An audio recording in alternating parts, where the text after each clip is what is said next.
اعوذ باللہ من الشیطان الرجیم بسم اللہ الرحمن الرحیم۔ سود کے حوالے سے کچھ ایک گزارشات کرنا چاہتا ہوں۔ سورۃ البقرہ کی آیت نمبر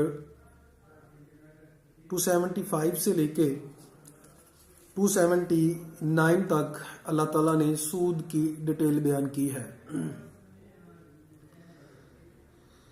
سب سے پہلے تو اللہ تعالیٰ فرماتے ہیں کہ سود جو کھانے والے لوگ ہیں وہ سائیکالوجیکل نارمل نہیں ہوتے، وہ سائیکو ہوتے ہیں۔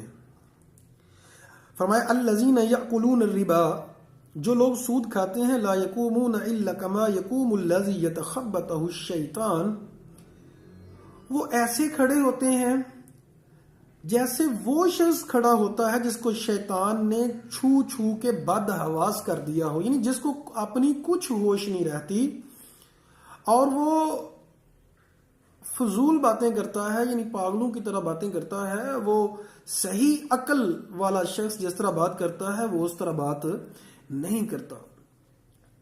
ذالک بانہم، یہ اس وجہ سے ہے، بانہم قالوا انما البیع مثل الربا، کہ بیع جو ہے وہ سود ہی کی طرح ہے۔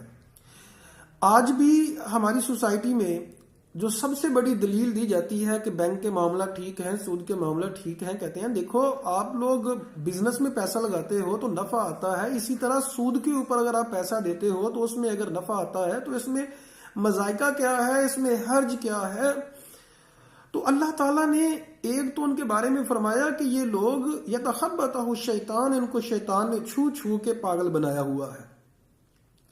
اب ان لوگوں کی پاگل ہونے کی وجہ ایک یہ ہے کہ ہمارے بینک خود کہتے ہیں کہ یہ سود والا معاملہ ہے، وزیر اعظم بھی یہی کہتا ہے۔ مطلب جب وزیر اعظم نواز شریف تھا تو اس نے سود کے اوپر جو نوجوانوں کو رقم دی تو اس میں لکھا ہوا تھا کہ 7% جو ہے وہ سود کے اوپر رقم واپس کرنا ہوگی۔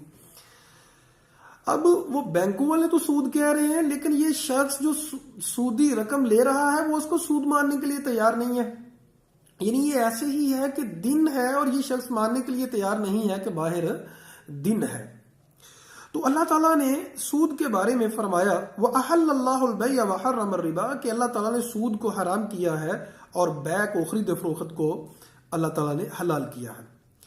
تو اللہ تعالیٰ فرماتے ہیں وَمَنْ جَاءَهُ مَوْعِظَةٌ مِّن رَّبِّهِ، جس کے پاس نصیحت آ گئی، فَانْتَهَا، وہ رک گیا، فَلَهُ مَا سَلَفَ، اس کے لیے ہے جو گزر چکے، وَأَمْرُهُ إِلَى اللَّهِ، اس کا معاملہ اللہ کی طرف ہے۔ وَمَنْ عَادَ، جو دوبارہ لوٹتا ہے، یعنی دوبارہ سودی کاروبار کرتا ہے، فَأُولَٰئِكَ أَصْحَابُ النَّارِ، یہی لوگ جہنم والے ہیں، فِيهَا خَالِدُونَ، وہ ہمیشہ ہمیشہ رہیں گے۔ يَمْحَقُ اللَّهُ الرِّبَا، اللہ سود کو مٹاتا ہے، وَيُرْبِي الصَّدَقَاتِ، صدقات کو بڑھاتا ہے، وَاللَّهُ لَا يُحِبُّ كُلَّ كَفَّارٍ أَثِيمٍ، اللہ تعالیٰ گناہگار اور ناشکر بندے کو پسند نہیں فرماتا۔ سود کا بظاہر نظر آتا ہے کہ مال بڑھ رہا ہے لیکن وہ بڑھتا نہیں ہے بلکہ وہ کم ہوتا ہے، اور صدقات کا جو ہے وہ بظاہر نظر آتا ہے کہ وہ کم ہو رہا ہے صدقہ دینے سے لیکن وہ بڑھتا ہے۔ یہ اللہ تعالیٰ زیادہ جانتا ہے، اور اللہ تعالیٰ اس کی حکمت کو، اللہ تعالیٰ اس کی بصیرت کو، اللہ تعالیٰ ہی اس کے معاملے میں زیادہ جانتے ہیں۔ اب اللہ تعالیٰ مزید آگے فرماتے ہیں 278 نمبر آیت میں، یا ایھا الذین آمنوا اتقوا اللہ وذروا ما بقی من الربا، اے ایمان والو اللہ تعالیٰ سے ڈر جاؤ۔ اب ایمان والے ہو تو پھر بھی سود کرتے ہو، یہ بات سمجھ نہیں آتی۔ وذروا ما بقی من الربا ان کنتم مؤمنین، اللہ تعالیٰ نے دوبارہ ارشاد فرمایا، پہلے فرمایا ایمان والو، پھر فرمایا اگر تم مومن ہو تو باقی جو سود ہے اس کو چھوڑ دو۔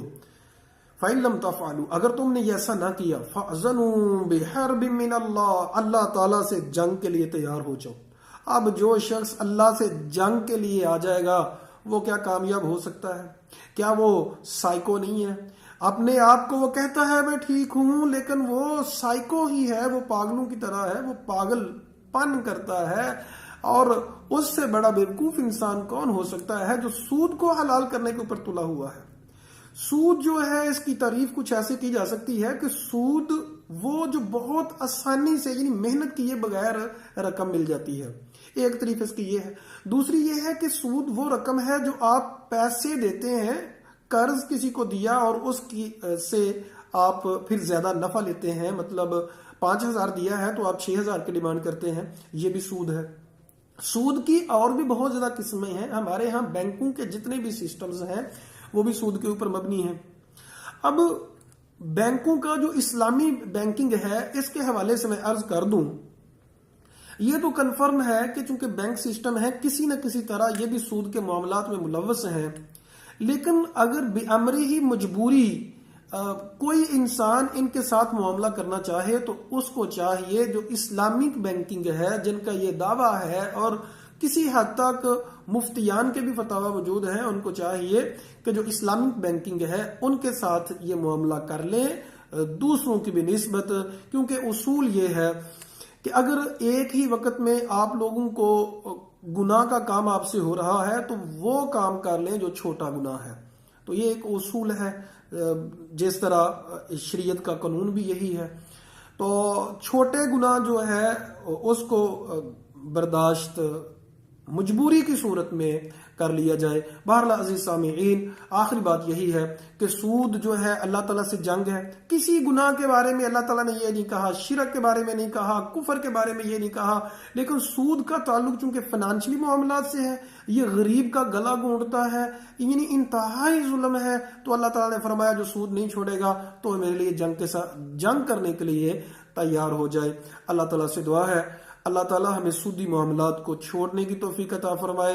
عزیزو، اس بندے میں کامیابی ہو ہی نہیں سکتی، نہ دل کا سکون ملتا ہے، نہ اس کو بزنس میں کامیابی ملتی ہے، نہ اس کو بالکل بھی سکون کسی قسم کا نہیں ملتا۔ جو شخص سود کا معاملہ کرتا ہے تو سود والے معاملات کو چھوڑے اور شک والے معاملات بھی چھوڑ دے۔ اللہ تعالیٰ سے دعا ہے اللہ تعالیٰ ہم سب کو اپنے حفظ و امان میں رکھے اور شیطان کے وسوسوں سے بچائے، نفس کے وسوسوں سے بچائے۔ آمین ثم آمین۔ اقول قولی ھذا استغفر اللہ لی ولکم ولسائر المسلمین۔